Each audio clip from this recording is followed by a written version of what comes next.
महाराज जी, क्या इंसान कर्म से भाग्य को बदल सकता है? और कर्म और भाग्य का इंसान के जीवन में क्या महत्व है?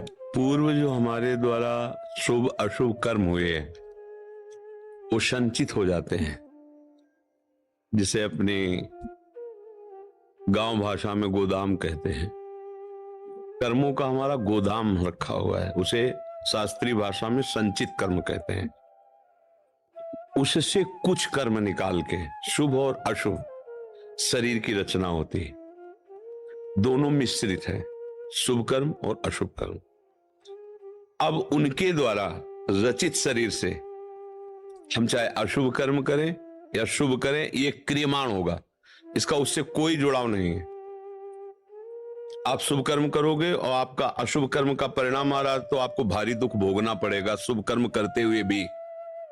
आप अशुभ कर्म वर्तमान में कर रहे हैं, आपके शुभ कर्म का परिणाम आ रहा, बड़े सुखी दिखाई दोगे जितने समय तक वो शुभ रहेगा।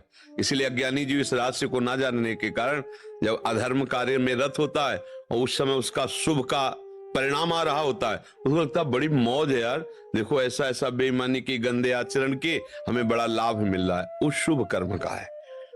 अब हमारा भाग्य बदलने का ये मानव देह देकर भगवान ने अवसर दिया है। हमारा भाग्य दो ही से रचा है, शुभ और अशुभ से, और कुछ नहीं हमारे भाग्य में, केवल शुभ और अशुभ है। भगवान कृपा करते हैं तो हमारा सौभाग्य उदय होता है। जब द्रवहि दीन दयालु राघो तो साधु संगति पाए। ये भगवान की कृपा से हुआ। हमें संतों का संग मिला, शास्त्र स्वाध्याय करने का अवसर दिया और हमारे मन में निश्चय हुआ कि अब मुझे भगवान का भजन करना है। एकमात्र भगवान की शरण में होकर, प्रियालाल की शरण में होकर जब उनका भजन शुरू किया तो भजन का कार्य है, सबसे पहला कार्य भजन क्या करता है, वो जो हमारा गोदाम जमा है ना शुभ अशुभ का, उसमें आग लगा देता है, भस्म कर देता है। जब तक वो भस्म नहीं होता है तब तक हमारे अंदर शुद्ध ज्ञान प्रकट नहीं होगा। जहां हमारे अंदर शुद्ध ज्ञान प्रकट हुआ तो प्रारब्ध भोग हमारे लिए खिलवाड़ हो जाता है। जो शुभ अशुभ कर्मों का परिणाम है ना, वो शुभ में हर्षित नहीं होगा और अशुभ में शोकित नहीं होगा। अब वो आगे बढ़ पड़ा, अब उसका भाग्य बलवान होता चला जा रहा है, क्योंकि शुभ अशुभ से रहित होकर वो जीवन मुक्तता की तरफ बढ़ रहा है। तो बोले बड़े भाग पाई सत्संगा। भाग कब बड़े हुए? शुभ अशुभ से रहित होकर। कब? बिना प्रयास होई भव भंगा। अब संसार से मुक्त होने का अवसर आ गया। अब हमारा ये नवीन भाग्य बना जिसमें भगवत प्राप्ति लिख गया। ये शुभ अशुभ कर्मों से नहीं हुआ, एक कृपा से हुआ है, गुरु कृपा से, संत कृपा से, शास्त्र कृपा से ये हमें अवसर मिला हुआ है। समझ पा रहे आप? भक्तजन जिन्हें प्रेम से भगवान पुकारते, जो सदैश्वर्य संपन्न भगवान है, ज्ञानी जन उसे आत्मा स्वरूप से, योगी जन उसे परमात्मा स्वरूप से।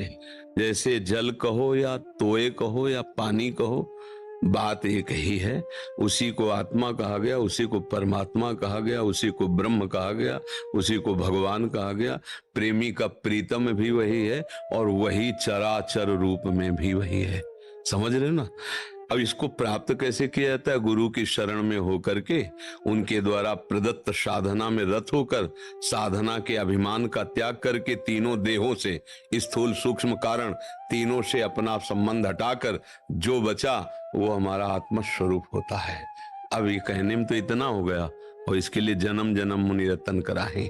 शरीर का देहाभिमान, इंद्रियों और मन को लेकर जो विषयों में विचरण करता है, सारा ज्ञान इसी को हटाने के लिए है। और हम सारा ज्ञान शास्त्री इसलिए सीखते हैं कि हमारी इंद्रियों को हमारे मनमानी भोग मिले, हमें सम्मान मिले, हमें प्रतिष्ठा मिले, तो देहाभिमान पुष्ट हो गया। आत्मस्वरूप के ज्ञान की तो बात जाने दो, वो साधारण सदाचार को भी नहीं निर्वाह कर सकता। और ज्ञान है, शास्त्रों का ज्ञान है, शास्त्रों का ज्ञान है, लेकिन शास्त्र ज्ञान जिसके लिए हमें प्रयोग करना चाहिए हम भूल गए, तो शास्त्र ज्ञान अज्ञान ही है। इसलिए नायमात्मा प्रवचने न लभ्या न मेधया न बहुना सुरते न। बहुत बुद्धिमान है तो भी नहीं, बहुत प्रवचन कर लेता है तो भी नहीं, बहुत प्रवचन सुनता है तो भी नहीं। जो गुरुदेव की शरण में होकर आत्मस्वरूप गुरुदेव का वर्ण कर लेता है तो मोक्ष मूलम गुरु कृपा, उनके आश्रित हो गया तो देहाभिमान गलित हुआ, जो बचा वही स्वरूप है। जितना चिंतन है सब डिलीट कर दो, जो अचिंत है वही बचा, वही आपका स्वरूप है। अब सारा जीवन इसी में लगाया जाता है। अब चिंतन को डिलीट करना बड़ा कठिन है, बातें चाहे कोई बुला ले। देखो, जब शास्त्र की बातें की जाती है तो एक अलग बात होती है, और जब उस पर चला जाता है ना तो पता है ना कितने पापड़ बेलने पड़ते हैं, तो उसका अनुभव होता है। इसीलिए प्रश्न का सही कर्ता और सही उत्तर तभी दोनों का मिलेगा जब शाब्द ब्रह्म का पारगामी विद्वान और पार ब्रह्म की अनुभूति से युक्त हो। अब केवल शाब्द ब्रह्म शास्त्र का ज्ञान है, पार ब्रह्म की अनुभूति नहीं, तो ना उत्तर समझ में आएगा ना उत्तर दे पाएगा। सारा ज्ञान केवल देहाभिमान को मिटाने के लिए है। मना कष्टान इंद्रियाणि प्रकृति स्थान कर सती, इस आकर्षण पर विजय प्राप्त करके जैसे स्वरूप को प्राप्त करने की चेष्टा की, वही शास्त्र ज्ञान सफल हुआ। नहीं तो भैया शास्त्र ज्ञान करके हम कूड़ा करकट ही बटोर रहे हैं। रुपया पैसा भोग सामग्री प्रणाम नमस्कार ख्याति क्या है? कूड़ा करकट है, कूड़ा करकट, इसी को बटोर रहे हैं और हम अपने को कहते हैं शास्त्र ज्ञानी। हमारे गुरुजनों ने कहा, सम्मानम कल्याति घोर गरलम नीचापमानम सुधा, श्री राधा मुरली धरो भज सके वृंदावन मात्यज। हमारे गुरुजनों ने, महापुरुषों ने कहा, प्रतिष्ठा सुकरी विष्ठा गौरवम घोर रौरवम। कहां मान रहे? आत्म स्वरूप का ज्ञान प्राप्त करने के लिए शरीर भाव का नाश, तभी तो आत्म भाव को प्राप्त होगे। ये पांच भौतिक शरीर में इतना तदात्म है कि आप देखो, हम बातें चाहे जितनी बनावे और हमें लगता है हम ही हैं, नहीं लगता? बस ये जो लगता है इसे मिटा दे, तो जो है वो लगता नहीं है, वो है। वो जो है उसकी अनुभूति होगी, उसे कहते हैं ब्रह्म, उसे ही कहते हैं ब्रह्मबोध। और ब्रह्मविद ब्रह्मवि भवति, जिसको ब्रह्मबोध हो गया वो ब्रह्म स्वरूप हो गया, क्योंकि ब्रह्म स्वरूप था, ब्रह्म स्वरूप है, ब्रह्म स्वरूप रहेगा। वो भूल कर अपने को पांच भौतिक देह में, विषयों में, देह संबंधियों के राग में अपने को फंसा दिया, इसलिए वो दुख, हर्ष, शोक, भय, लाभ, हानि, जन्म, मृत्यु इसको प्राप्त हो रहा है। समझ पा